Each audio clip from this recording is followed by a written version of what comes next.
nilang halaman. Tingnan nyo. Ito pala yung may-ari dito. Fruit, kaso wala pang bunga.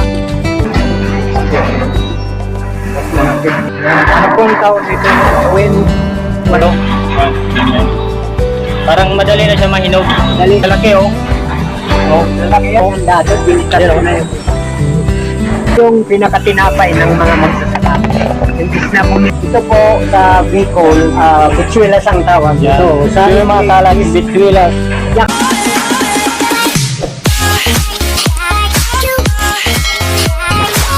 Mga kalat, welcome back to my YouTube channel, and for today's video, panibagong vlog na naman ang ating pagsasamahan ngayon. So ngayon mga kalat, kasama ko pala yun si Kalat Jordan at si Kalat Rani. Yes, guys, bibisitahin namin yung pinakamagandang view dito sa amin sa Sitio Tinago.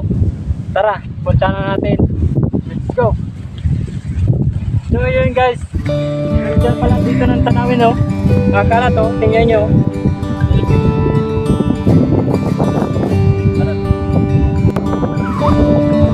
Ito pala yung mga pananim nilang halaman. Tingnan nyo. Tara, dito tayo mga kalat. So yun, ito pala yun si Tatay Rumi. Ito pala yung ito pala yung may-ari dito. Halaman nila. So yun, ito yung mga pananim nila. So yung mga kalat, may nakita pala kami ditong dragon fruit. So yun mga kalat. So yun so yun dragon fruit. Kaso wala pang bunga. Pero pag may bunga na ito, sarap ito tayo sa baba.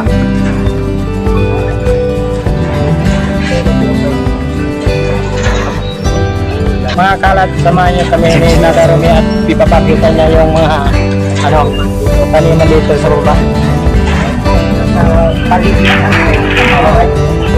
Yung mga kalat, kahit sa bahay nila meron silang meron silang kulay na kapit na upo. Yan, tawag. Yun mga kalat, samahan nyo kami dito sa baba. Tara.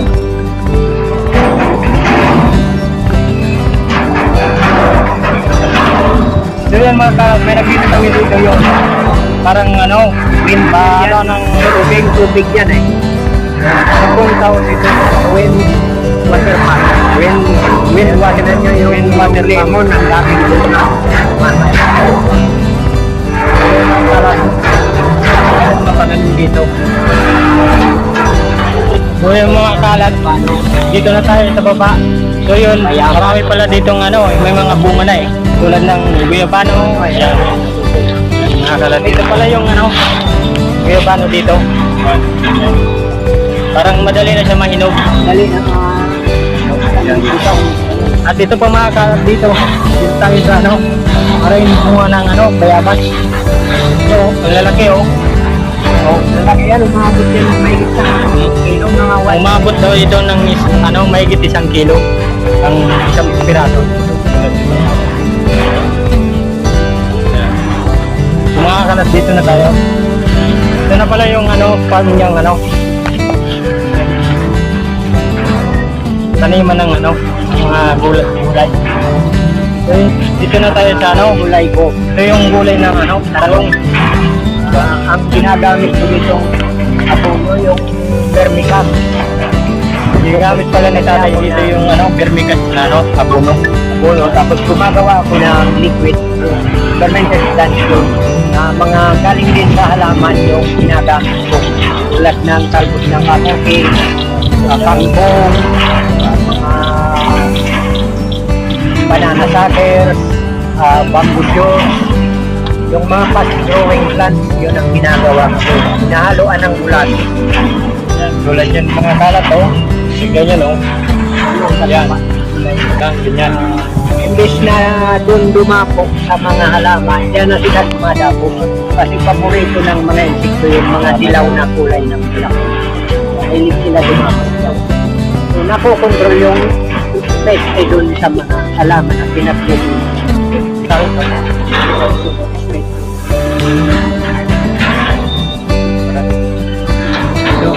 mga kalat, so gustong bumisita dito kay Tata Romy, tingnan nyo naman, napakaganda dito at marami pananim dito.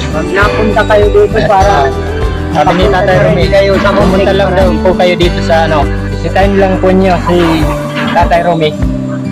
welcome po dito ang gusto mag-visit. Sabi daw po ni Tata Romy, welcome po ang mga tao dito magbisita para tignan ang pananim niya at saka mga pananim niya bulaklak. Ang ganda dito. Tara, mag-visit kayo dito. Meron pala sa liya dito sili. Pananim niyo yung sili. Tara, tignan natin.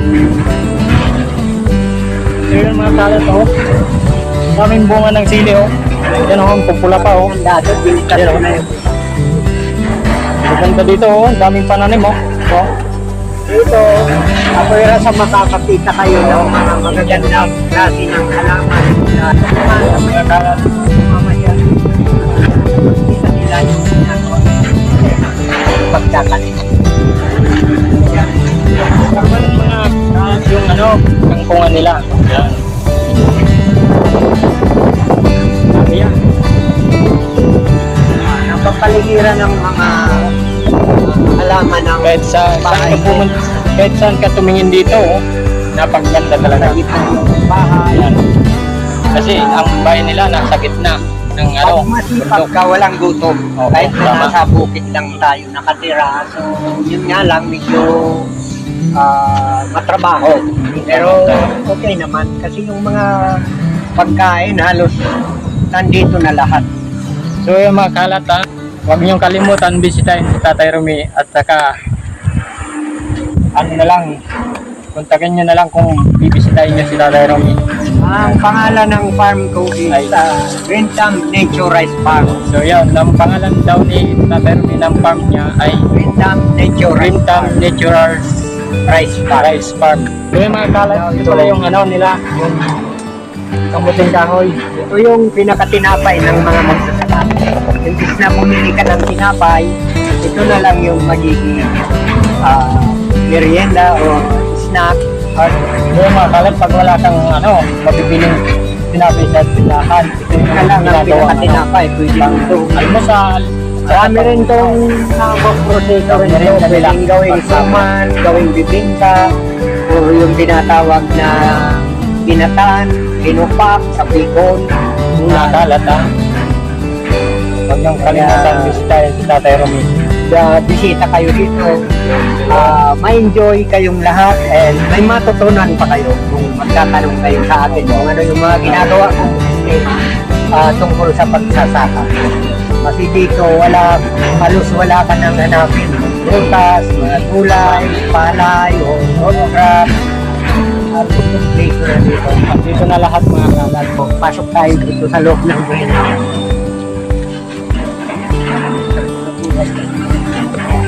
Ngayon mga kalat, tara bisita tayo dito sa loob. Greenhouse. Tara mga kalat dito sa greenhouse. Mainit pala dito kalat. Sinaunang klase ng gulay na halos Ito wala ka yung gulay.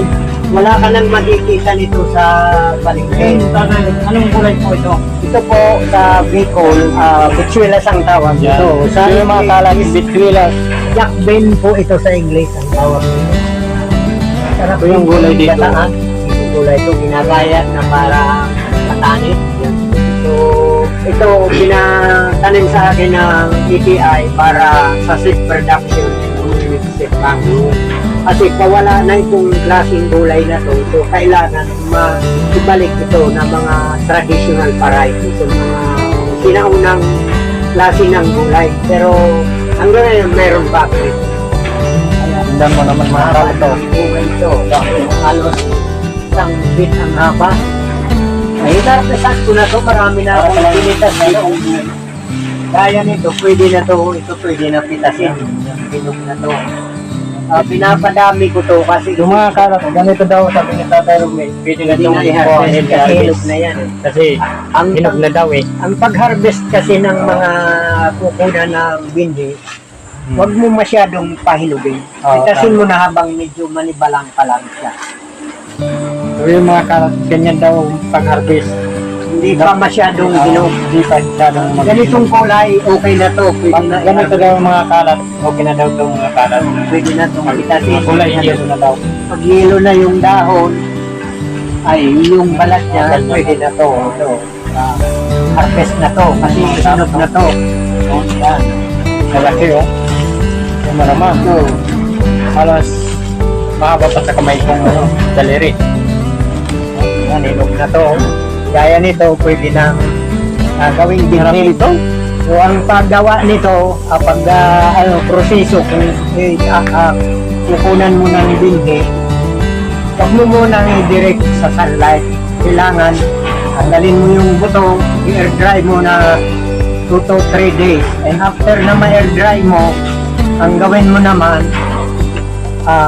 ay ibilad mo naman. Pero huwag sa maghapon, mga 3 to 5 hours. 3 to 4 hours lang kada araw. 3 to 5 days naman ang pag-sun-dry itong mga binhi. Pinagkukunan na yun. So yun, Tatay Rome, ilang ano po to bago ma-harvest? Ano lang to, mga 75 days. So yun mga kalat, ito daw yung kulay na to, mga bago daw harvestin. Pero kung daw. panggulat, Nainog na to. Pwede na yan. na-harvest ko na po.